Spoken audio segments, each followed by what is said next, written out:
2025 година. Здравеопазването навлиза в нова ера, движено от иновации и технологии. Лабораторните изследвания са в основата на диагностиката, но разбирането на техните резултати често затруднява пациентите. Търсейки отговор на своите въпроси в интернет, пациентът често се сблъсква с разнопосочни и подвеждащи данни. Smart AI променя това. Пациентът заявява анализ директно през медицинското си досие. Попълва персонализиран въпросник, отразяващ обективното му състояние. С няколко клика изпраща заявка.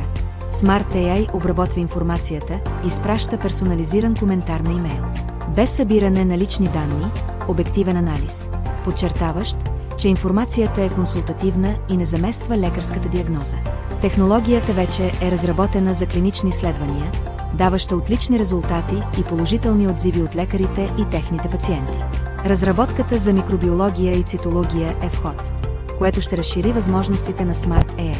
Включете се още днес, издигнете лечебното си заведение на ново ниво, изпреварвайки конкуренцията с Smart AI.